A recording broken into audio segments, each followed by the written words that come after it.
Apa alasannya? Karena ternyata bukan hanya secara global komunitas menginginkan penurunan dari emisi tersebut, bukan hanya dari kawan-kawan pelaku usaha, tetapi market pun menginginkan itu.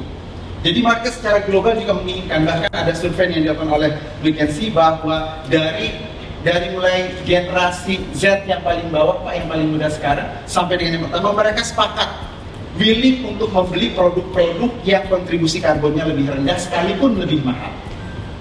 Jadi baik dari komunitas global yang di UN, kemudian pelaku usaha, kemudian market, dan lembaga keuangan pun sudah menyetopkan memberikan pinjaman-pinjaman untuk pembangkit listrik yang berbasis coal.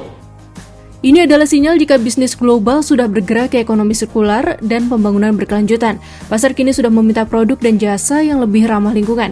Hal ini dinyatakan oleh Deputi Bidang Promosi Penanaman Modal Kementerian Investasi Nurul Ikhwan kala menjadi pembicara pada sesi kedua Kompas CEO Insight yang merupakan rangkaian acara Kompas 100 CEO Forum Powered by PLN di Jakarta 23 Oktober 2023. Selain menjawab tantangan memberikan produk yang lebih ramah lingkungan, proyek investasi hijau juga dinilai potensial bagi perekonomian. Tetapi tentunya Indonesia punya potensi yang jauh lebih besar dari ketimbang carbon capture and storage. Kita punya potensi dari coastline kita yang panjang yang bisa kita tanami dengan mangrove.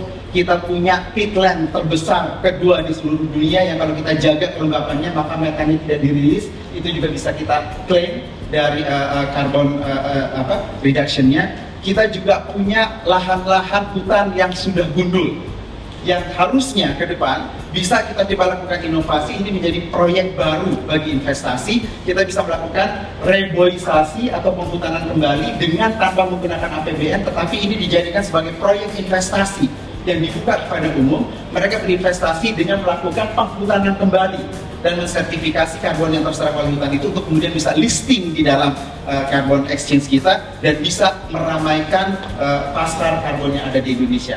Carbon exchange atau perdagangan karbon merupakan kegiatan jual beli kredit karbon di mana pembeli menghasilkan emisi karbon yang melebihi batas yang ditetapkan. Kredit karbon adalah representasi dari hak bagi sebuah perusahaan untuk mengeluarkan sejumlah emisi karbon atau gas rumah kaca lainnya dalam proses industrinya. 1 unit kredit karbon setara dengan penurunan emisi 1 ton karbon dioksida atau CO2. Kredit karbon yang dijual umumnya berasal dari proyek-proyek hijau. Perdagangan karbon berasal dari komitmen dunia dalam menangani pemanasan global. Di Indonesia, perdagangan karbon sudah dimulai sejak akhir September 2023. Sampai hari ini sudah terjadi perdagangan karbon selama 3 minggu, 4 kali perdagangan, di mana sudah terjual hampir 410 ribu ton. 40.000 ton CO2 equivalent. Jadi, dan memang kalau karbon ini tidak seperti saham, karena buy and sell, karena kan dibeli untuk di retire, jadi buy and hold.